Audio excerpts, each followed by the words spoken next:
shall reclaim what is rightfully ours. Do we have to walk all the way back?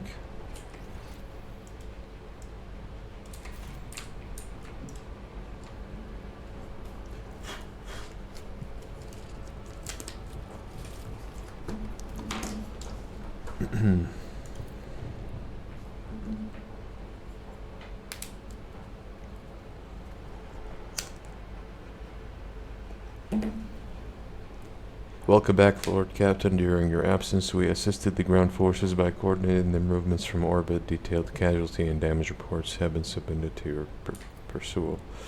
It is the deepest awe that I inform you that the timely intervention emitted to Argonis before it could be devastated, and the resilience of the world's defenders managed to break the back of the raid, which had threatened to turn into a protracted war. Darkonis suffered losses, but the Hive has sufficient capacity to restore the administrative networks and industries as expeditiously as possible. The world remains intact despite the insidious blow dealt by the Xenos. I have been given Scalender's reports that he failed to deliver in time. They indicate that Xenos activity dropped sharply after he departed from the Cinereus Maleficum. Considering the scale of the Darkonis raid, it is safe to assume that Drukhari used up all their forces at their disposal. It may now require some time to replenish the losses. Without Achilles, we are blind to be scheming of these enemies of humanity, but our strategists are still hoping for a lull in attacks and raids, which will allow us to gather our strength for a new conflict. Alright, cool. Let us head back to the solar system. Finish Jay's quest. It's high time we celebrate a little bit after repelling a fucking invasion, right?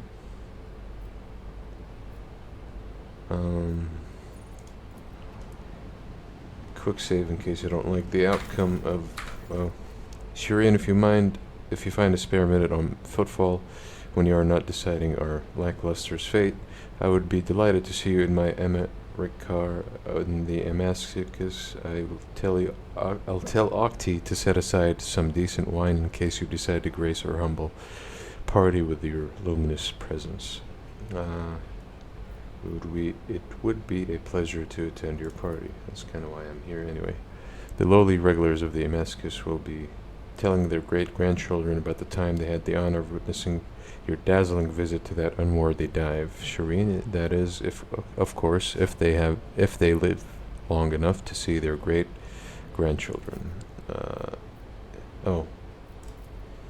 Okay, well, we'll save once we're step foot in there.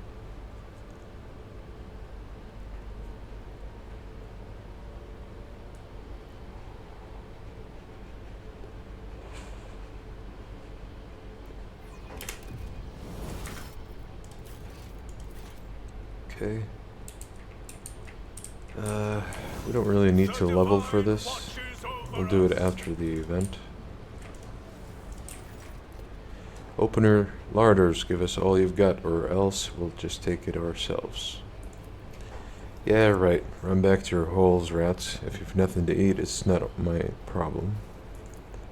These peasants are engulfed in flames of maroon and yellow, and in a few moments, despair and hunger will overwhelm them, burn them from within, smother their fear of death, and become a storm of grimy crimson. What's going on here? Please, your lordship, I'm not to blame for any of this. This riffraff wants to rob the bar. They say they got nothing to eat.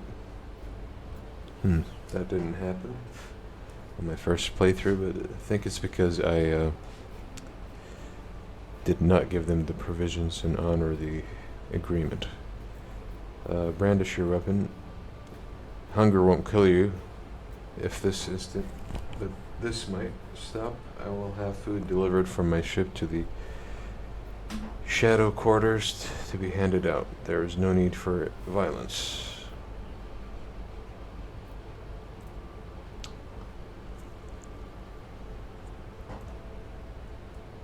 Well, we have a party and shit, so Sure. I don't think I'm close to get anything fun from Iconoclast, but we could do this. We lost. Profit factor lost 3. Okay. I changed my mind.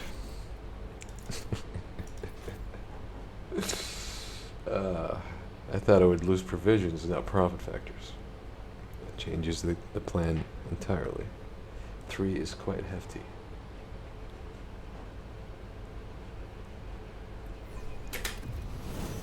Let us walk this path.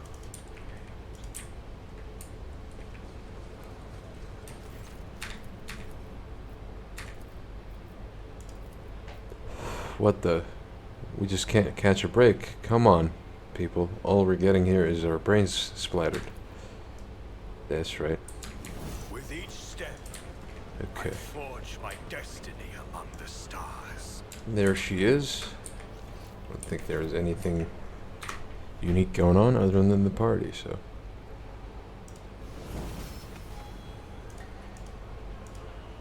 Who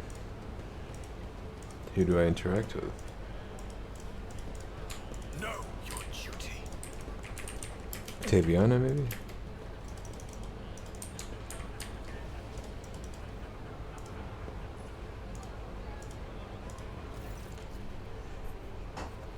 You easily spot Jay and the group crowded around the table. The extravagant luxury of her attire and her gleaming augment set her apart from the rest. Seeing you, she exclaims, "May the gravitational wells on your worlds never lack for grip." That's an odd greeting. Just as my heart never lacks for joy at the sight of the rogue trader von Valentius. With an approving chuckle, Octaviana mutters, "I can't believe you actually roped the rogue trader into coming to your party. If the rogue trader raises a toast to your health, I'll start to believe you really are a princess, and not just a smuggler with the gift of the gap. Please take a seat, your lordship." We can observe the group. Jay's friends look exactly as you would expect, like hardened operators of the cold trade, arrayed in the forbidding but glitzy style common to those who like to skirt the limits of the law. One pair in particular catches your eyes, a young man and a woman, twins it seems, identical yet distinct from each other. The man has a lively face and a crazed look in his eyes, while the woman is cold and calm and seems slightly drowsy. We succeeded in awareness. Octaviana readily tops up the glasses on the table, playing the role of a consummate host. But you notice that her and Jay's chairs are drawn slightly closer together than usual for a pair who seems connected only by superficial acquaintance. Alright. How is your party going? You have been laughing and celebrating life, Shireen, as true friends do. But until your arrival, we were but stars in a moonless sky, merely heralding your coming. Now we are happy. Alright, let's join them.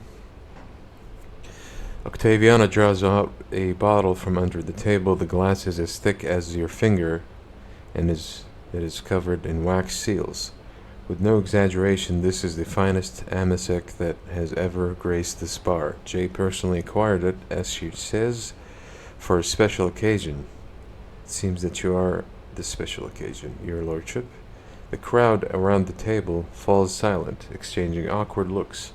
It would appear they are unaccustomed to drinking in the presence of lofty individuals such as you.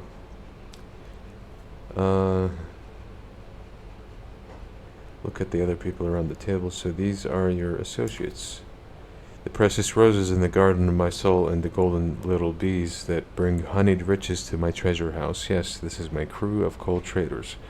The two identical ones are the trickster twins, my closest associates. Kor, our resident hothead, and his much wiser sister Tora.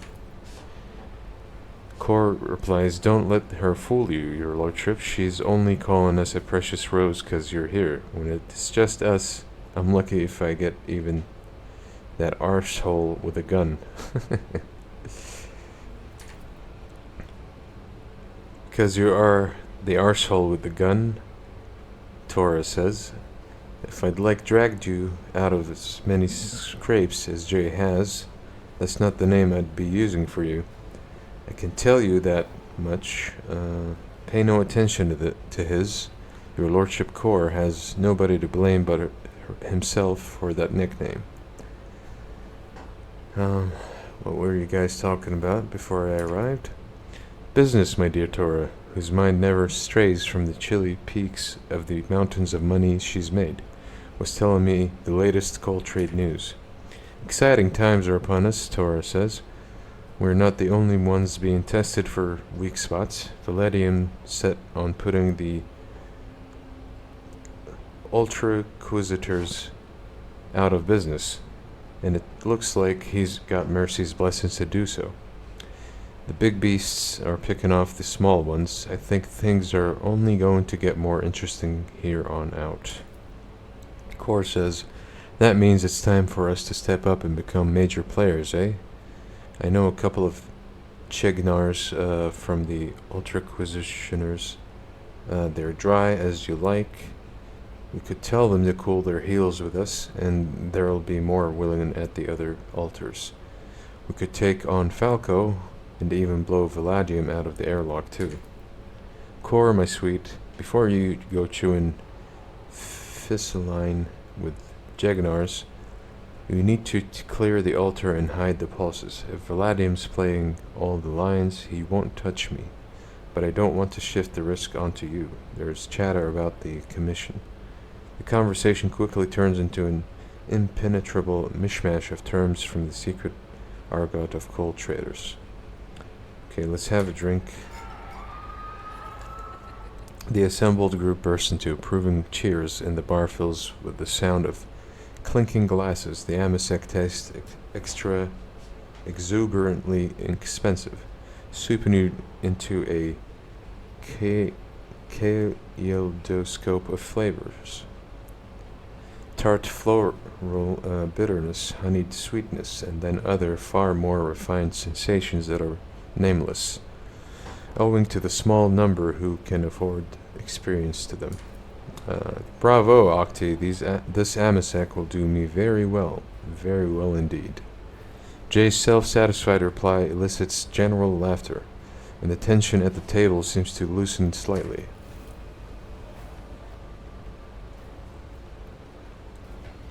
More people want to join the party, it seems. The man who has just approached the table is hideous by anyone's standards. A repulsive face, greasy hair, and bulging veins at his temples. His attempt at an amiable smile is transparently false and off-putting that your fingers itch to reach for your weapon. With a surprised look askance at you, he says, Mr. Sidari, allow me to wish you a happy Americar. Master Mercy could not let such an occasion go unmarked. He sends his warm wishes and a gift. Mercy's gift. While in combat, the wearer of this cloak gains plus 15 bonus to fellowship whenever there are no enemies in a 4-cell radius. Wonderful. Okay. We can give this to our merc. Oh, Falco, I am much obliged and touched by your presence. May the fire in your heart burn forever, bright and hot like the stars of the Grimnor system. Tell Mercy that this show of his precious attention toward my humble self brought dew to my eyes and a song to my heart. Whisper to Octaviana, isn't Falco the one who stole Jay's cargo? The very same, the greasy piece of Grok's shit. But the stars of the Grimnar system all died around 100,000 years ago, and the system around them are a true breeding ground of death. So Octaviana gave him a backhanded compliment of some sort. Is it customary in the Casbalica to attend the parties of people you have tried to ruin? Who is this Mercy? Some big, mysterious figure in the mission. The Casbalicas put him here to keep a handle on things, and to make sure the interests of the senior partners aren't forgotten. If anyone does become a bit forgetful, Mercy comes alone. Somebody dies. Everyone else panics and empties their pockets. Falco and Mercy aren't officially connected. Falco's just another prosperous mission agent like Jay and other people.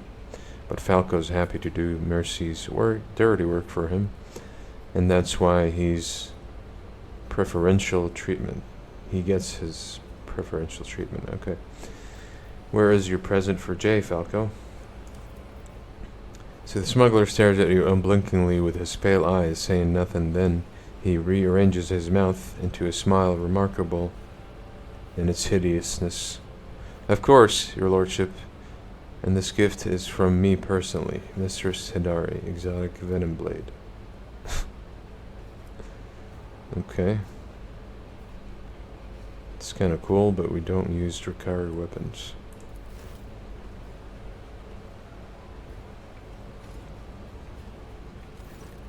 As Falco turns away from the table, you see a snarl of feral hatred twist his already repulsive features. Even foes who are bowing down before Jay Hidara, that is something worth celebrating. And what better way to celebrate than with a game? With stakes, naturally. Today is my Amarikar, and that's what I want. Jay draws a stack of carved plasteel tiles from her pocket. They are decorated with symbols and fine mag lines. Holding the tiles in one hand and raising her glass with another, Jay asks, "What do you think, Shireen? Does the rogue trader have anything he is willing to wager?" You recognize the tiles in Jay's hand. It is a set for Tantulu, a game popular among gamblers. Each player is dealt several tiles, which can be arranged into a pattern of a specific value. By carefully matching up the mag lines, whoever has the highest value wins. Voidsmen love playing Tantolo, which is usually won by luck or skill. I shall play. Watch out for his lordship, lads. He was awfully quick to agree just now. I have a sneaking suspicion about how the rogue trader has acquired all his countless riches. But I'll warn you now, playing for money is considered wrong on Ifrit because gaming is tempting fate. So instead we're going to play for wishes. A pile of tiles is placed in front of you and the other players. We could use logic to look at our hand. You have been dealt a poor hand. You cannot make a high value arrangement from the tiles. Glancing at her tiles and grinning, Jade declares resolutely, "I am going to show my hand. The exalted one loves me today." And if one doesn't show one's hand, what then? Then we have the chance to bow out of the game without losing. But you can only do that before someone announces they're going to show their hand. Okay, no luck. Chuckling, Jay tosses her tiles onto the table. Her hand is significantly better than yours or anyone else's. And for my wish, I want everyone to drink to my good fortune. It has already granted me a gift fit for a queen. I'm talking about you, Shireen. May fortune continue to smile upon me. Everyone at the table eagerly raises their glass. You join in before you even are aware you have done so. A new stack of tiles is already waiting for you on the table. You realize that moments have skipped past without your knowing. It seems the Amasek is somewhat stronger than you thought. Okay, we can do the check, but our chances are very bad. The pictures on the tiles are spinning slightly, arranging themselves into good patterns, and then offensive phrases. We're too drunk to realize, I guess. When you look up, you see that everyone else, apart from Jay, has already tossed their tiles onto the table in disappointment. It's just us two left, Shireen. I'm going to show my hand. Read them and weep. Let's go ahead. The sight of your hand sets everyone at the table into a flurry of excitement. Oh, I guess we had something good. But then the chatter turns into a roar of triumph. Jay's hand is the most valuable in the game. Alright. I win again. What should I wish of you, Shireen? You should not get carried away, given your profession. Blah blah blah. Request a kiss when the opportunity presents itself. Yeah, sure. An intrigued smile appears on Jay's face. I love playing for high stakes, Shireen. An excellent suggestion. This is a debt I will definitely call in. Tiles are dispersed around the table, forming piles in front of each player. You suddenly feel your body grow heavy. The treacherous Amasek is slowly robbing you of your clarity in thought and dexterity. Okay, we have better chances now to just recognize your hand is not especially good or bad. It's kind of a hand played only by someone desperate who has nothing left to bet.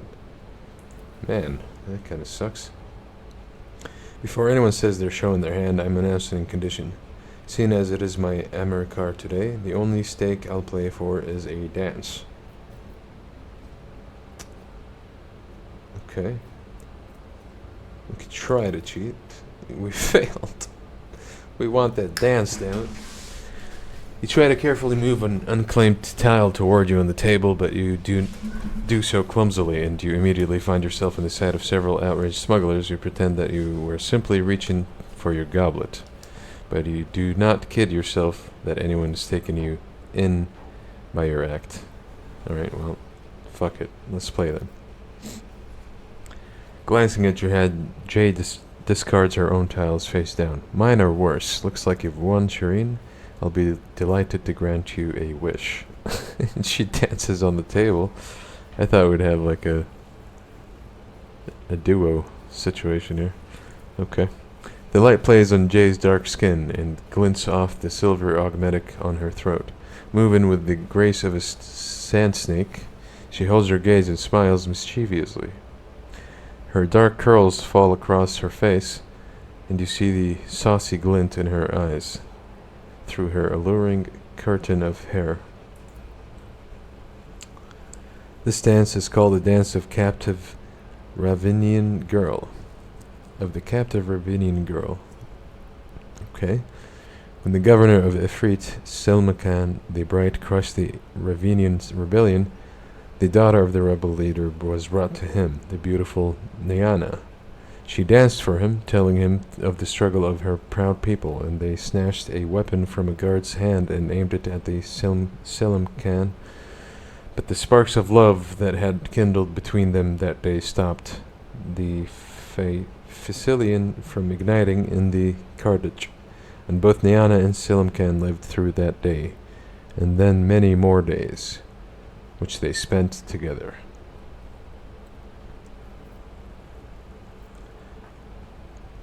My luck is very fickle today. We could ask if she's cheating. How could you even suggest such a thing, Shireen? Has Jay Hidari really fallen so low that someone could think me capable of deceit?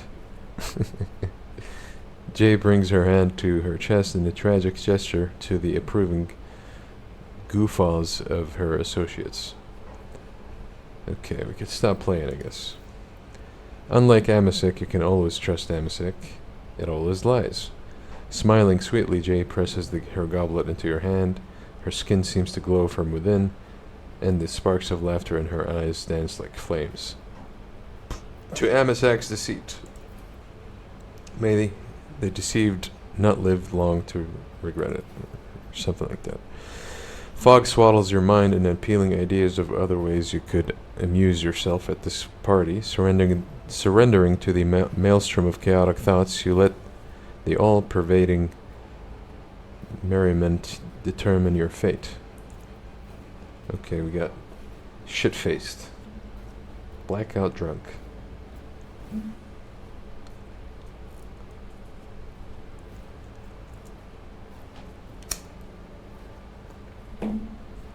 We are back in the void ship. Okay. That finishes this segment. Cool. And we woke up in bed. Thoughts tumble violently inside your head, periodically ricocheting off the inside of your skull and triggering bursts of piercing pain. Your tongue feels desiccated and shriveled in your mouth, and it scrapes painfully against your teeth. Light is the enemy. Self-awareness returns unbidden, bringing with it an inexplicable sense of awkwardness. Your beleaguered body violently... Beleaguered? I don't know how you pronounce this. Violently protests against the very idea of getting out of your soft bed. You hear a soft sigh beside you looking over you. You see dark hair fanned out across your pillow. Jay, who is cozied up next to you, fast asleep, is fully dressed and just as you are, or perhaps she is not asleep at all. Shireen, you certainly know how to have a good time. Okay. We could carouse, try to remember the end of the party.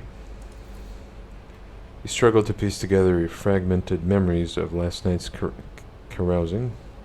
For some reason, you clearly recall the ingratiating looks of the wardens as they tried to persuade you to stop, the cries of the beggars to whom you gave an obscenely amount of alms, and the stamping of the servitor that you rode around the station to Jason concealed glee. What the fuck?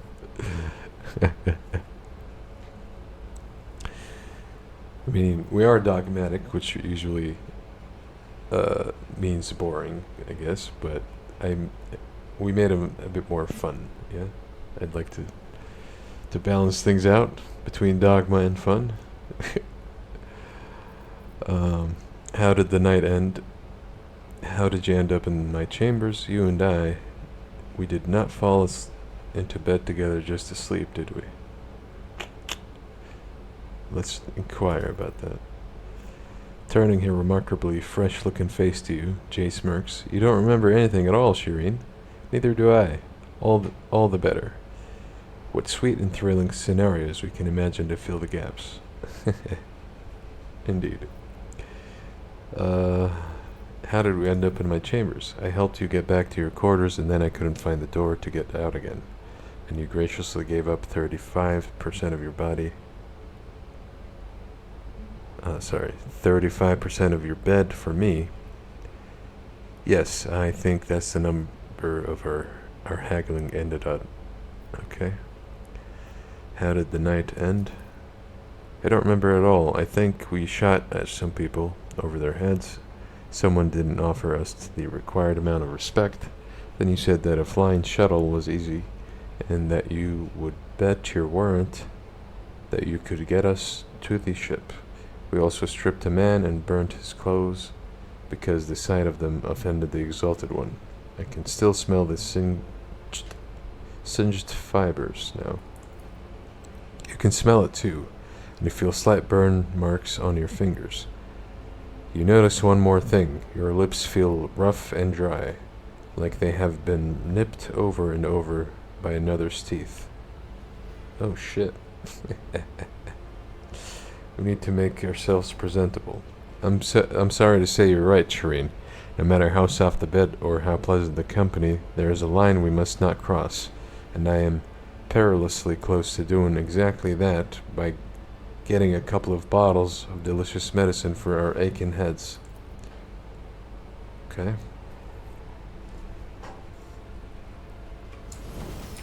Cool. That's that. A bit of partying after the repelling the invasion. God knows how it ended exactly, but I mean, we can imagine, right?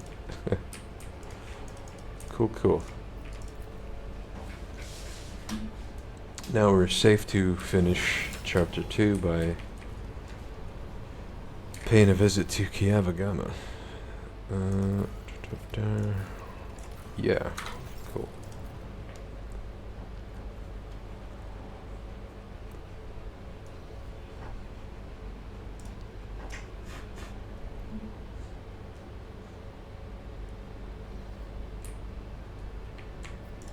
So we travel here and go straight to Kiavagama and get rolling. Lord Captain, according to telemetry We are in the system of Kavagama, the main industrial world of the Von Valentius dynasty. However, our astropaths report that the attempt to contact Governor Caprak has been unsuccessful. But wait. The Voxmaster is silent for a few seconds. Lord Captain, and you report Kavagama has sent in a request to exchange data. Should we accept it?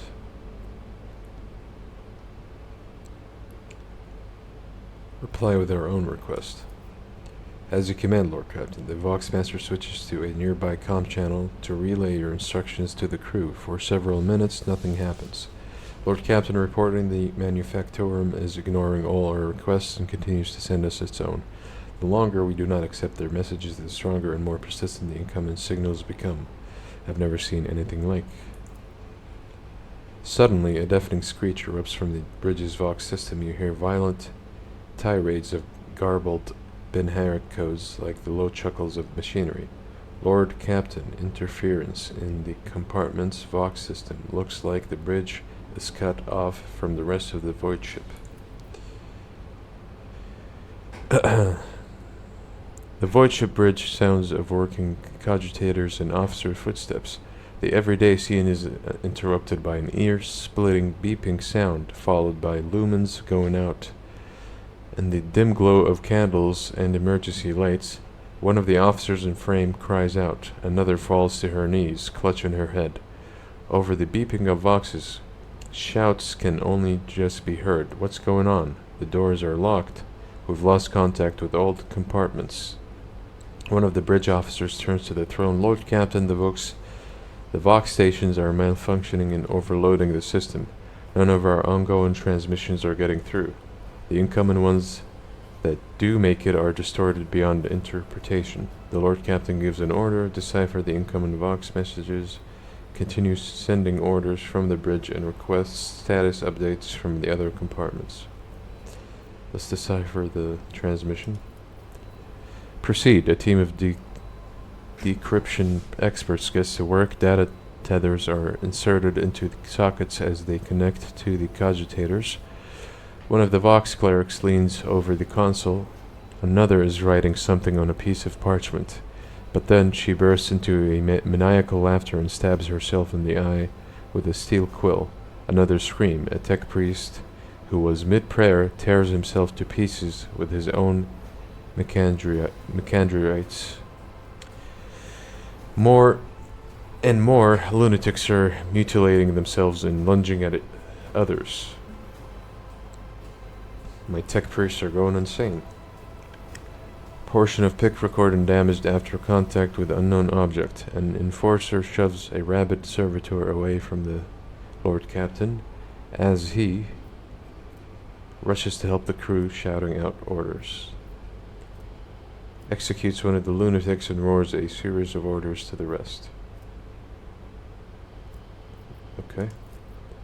We failed. The madman's body falls at the rogue trader's feet as his commanding voice, magnified by the Vox amplifier, carries over all the noise. He orders the crew to muster themselves immediately, promising to personally execute anyone who fails to do so. For a moment, tense silence falls over the bridge, but then the lunatic, stricken with another fit of rage, the officer's orders break through the cacophony. Execute them all. Scrap code. The voice belongs to the on-deck engine seer, who has turned to the Lord Captain from his station. We have been attacked with scrap code, a tech heresy designed to corrupt machines. The transmission received from the planet was infected with this taint, and it is now running through the ship's veins. Omnissiah preserve us. The Void-born officer appears before the Lord Captain once more. Whatever it is that's attacking us, we have a backup procedure that can circumvent the Vox barrier and the atrium leading to the bridge. There is a terminal for an isolated system that might still be unaffected, and he's interrupted. A loud pop, the pipes over the officer's heads burst. A blast of hot air flings the Void-born away from the Lord Captain, his body slamming straight through a cogitator panel. The picked frame spins uncontrollably. The servo skull was jolted by the gust. The picked recorder fogs over. the Vox picking up the crackling of electricity and a death cry, gas on the bridge. A junior attendant shouts and instantly doubles over, inhaling the poisoned air. The rogue trader gives the order to evacuate immediately, commands the crew to carry on with their duties until the very last, runs for his life from the bridge. Okay, let's continue to... I guess we have to evacuate then. The rogue trader personally oversees the evacuation, brings the plasma cutters, get the wounded to the exit. The officers repeat his orders. When the server skull following the rogue trader reaches the doors, they fall to the plasma cutters and crumble outward. The rogue trader is the last to leave the bridge. Leaning on the support beam, the rogue trader takes several deep breaths, trying to flush his lungs with air. Then he straightens, smooths his uniform, and heads towards a goal known only to him. The servo skull follows. The atrium is in a state of panic. Silhouettes skitter about in the dark hall, illuminated only by the flickering of emergency lumens. Curt orders and someone's feverish words of prayer can be heard. Having lost all communication, the beheaded ship is writhing in agony. It takes a while for the Lord Captain to find the cogitator mentioned by the fallen officer. The panel of the isolated terminal is riddled with cracks and bloodstains, and on the floor by the terminal a tech priest is lying in a heap with his head smashed and technical liquids mixed with blood oozing out of his ports. The Lord Captain decides to take his chances restoring the terminal. We succeeded a tech use. The rogue trader rips the power key off the tech priest's McCandent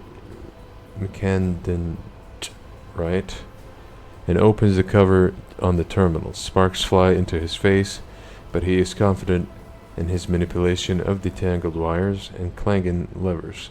After replacing the cover and ensuring that the system is restored, the Lord Captain brings up the required data on the screens. The maintenance bay is sending out hundreds of desperate distress calls that have gone unanswered up to now. When the machines went out of control and started turning people insane, others, driven by some hateful and paranoid logic, started butchering the servants of the Adeptus Mechanicus. The tech priests have sustained heavy losses, but the remains of the cult are still holding the line. Out of everything that's happening on the ship, the situation in the maintenance bay is the direst. The Lord Captain knows where this help is needed most. He decides to head to the maintenance bay himself, send officers to the compartment where the situation is crucial. We can go ourselves. The rogue trader arrives not a moment too soon. The crew, frightened out of their wits, have already cornered the priests of the Omnici and are about to execute them. The Lord Captain stands between the angry mob and the tech priests, his sheer presence already given the crowd pause, harshly cutting off any objections from the crew. The rogue trader orders the officers he gathered on the way here to escort the mutineers out and set up a guard post outside the bay, where the tech priests begin to offer desperate prayers to the crippled machine spirits. Return to the bridge.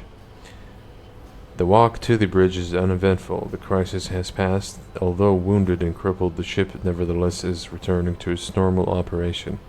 Life on the bridge is as bustling as ever. Even though the people are surrounded by destruction, the senior officers have the situation under control, and the people have been organized. Emergency crew have already finished repairing the pipes. The technomats are setting up the cogitators and consoles, and the healers are bagging up what few corpses there are and examining the wounded.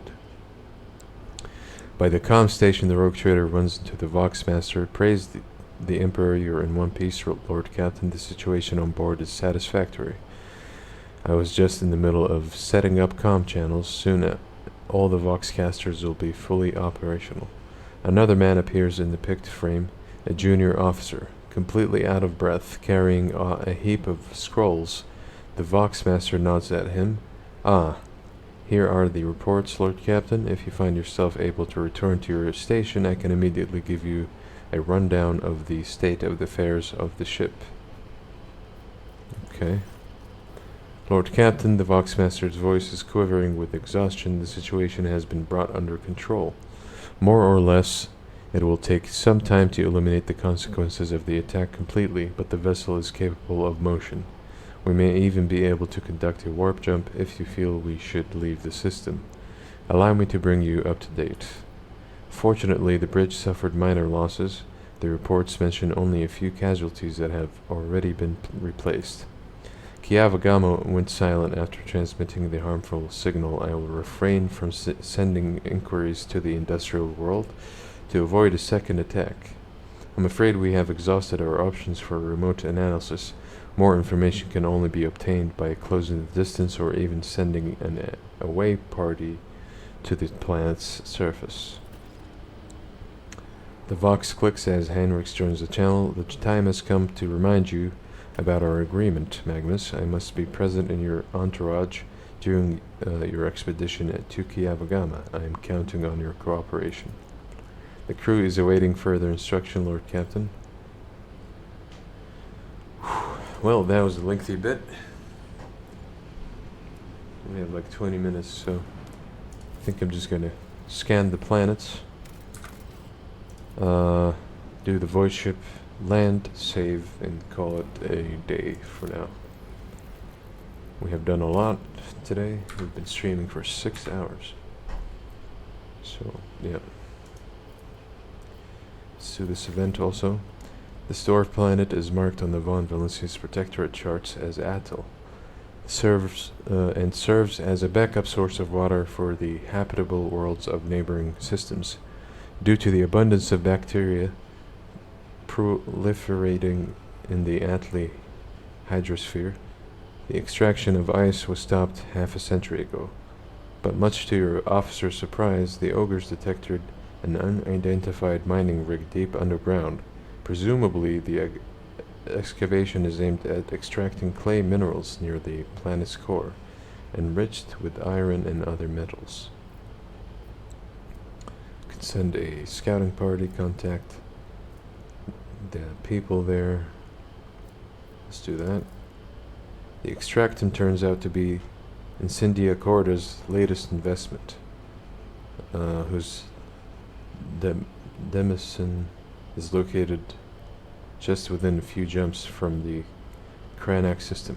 While this world is of little value to the Von Valencia's dynasty, your officers see this gesture as an attempt to test the boundaries of the newly mined rogue trader's leniency. Newly minted rogue trader's leniency. Okay. Magus Pascal notes the unusual composition of the Atlas core. Subsequent development will allow to the extraction of rare refractory metals. Heeding his advice, the rogue trader decides to keep the extractum for himself. The rogue trader graciously allows Incendia Corda to feed on the crumbs, destroy the extractum. The rogue trader orders to behead everyone on the illegal mining rig and sends their heads to Incendia Corda. The rogue trader decides to keep the extractum for himself with all the workers and servitors.